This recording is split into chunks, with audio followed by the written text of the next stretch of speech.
समाज कल्याण विभागाच्या वसतिगृहांना धान्य पुरवठा करणाऱ्या सहकारी संस्थेची 4,96,000 रुपयांची थकबाकी कंपनीने न दिल्याने व पोलिसांकडे वारंवार तक्रार करूनही कारवाई न झाल्याने पदाधिकाऱ्याने 1 मे रोजी जिल्हाधिकारी कार्यालयासमोर आत्मदहन करण्याचा इशारा दिलाय।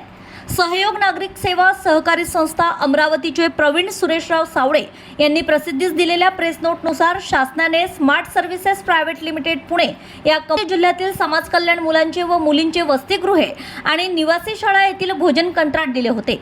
या कंपनीला लागणारे धान्य, किराणा, भाजीपाला व फळे यांचा पुरवठा सावळे यांच्या संस्थेमार्फत 7 मार्च 2024 ते 1 एप्रिल 2025 या कालावधीत करण्यात आला।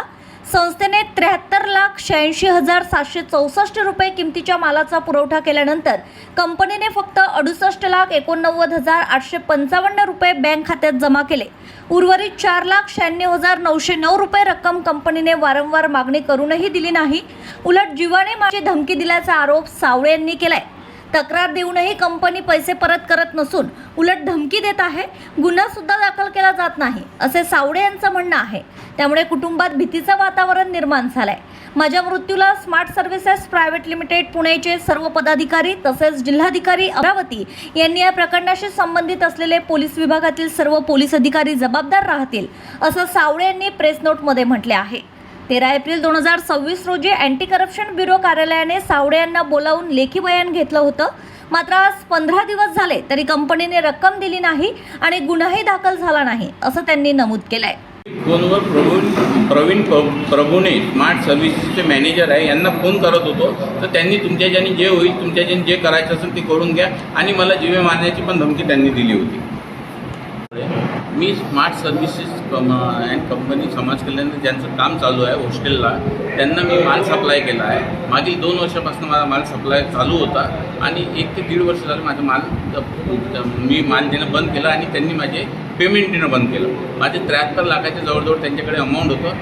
5 लाख सोडून बाकी अमाऊंट 4,96,909 रुपये सोडून बाकी अमाऊंट त्यांनी टाकली वेळोवेळी आणि बाकीचे पैसे टाकायला ते टाळाटाळ करून राहिले। त्यामुळे मला ही पत्रकार परिषद घ्यावं लागली। जेव्हाही फोनवर बोलतो तेव्हा उद्धटसारख्या बोलतात, तुमच्या जे होते ते करून घ्या। आमच्यासोबत CM ऑफिसमधनं आम्ही आहो आणि त्याच्यात जी कंपनी आहे ही चंद्रकांत गायकवाड यांची कंपनी असून ते CMच्या खूप जवळचे असे ते मॅनेजर सांगतात आम्हाला, तुम्ही काहीही केलं तर आमचं कोणी काही बिघडू नाही शकत। आणि या प्रकरणावरून मला वाटते कारण की मी 10व्या महिन्यात कंप्लेंट करून आज 6 महिने झाल्यावर माझ्या याच्यावर काही एक कारवाई झाली नाही। राजापेठ राजापेठ पोलीस स्टेशनला माझी तक्रार झाल्यानंतर एक 8 ते 10 दिवसात संबंधित कंपनीचा मॅनेजर तो आला असता त्यांनी कबूल केले की यांचे पैसे देणे आहे मला आणि मला एक 8 दिवसाची वेळ द्या, 8 दिवसानंतर मी यांचे पूर्ण पैसे देऊन देतो।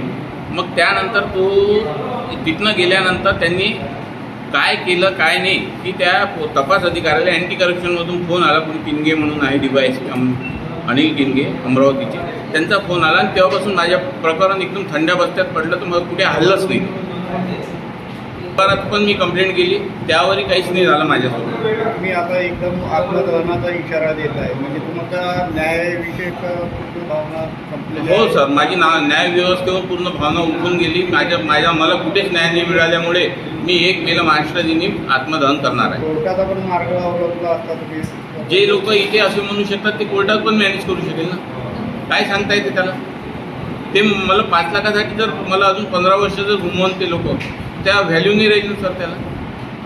प्रयत्न म्हणून तुम्ही करू शकता? हो, प्रयत्न म्हणून करू शकतो पण मला हा पर्याय जवळचा वाटला नाही। काही ना काही तर निघेल माझ्यानंतर, काही कारवाई होईल, त्यांच्यावर कारवाई होईल, संबंधित जे अधिकारी आहेत त्यांच्यावर कारवाई होईल।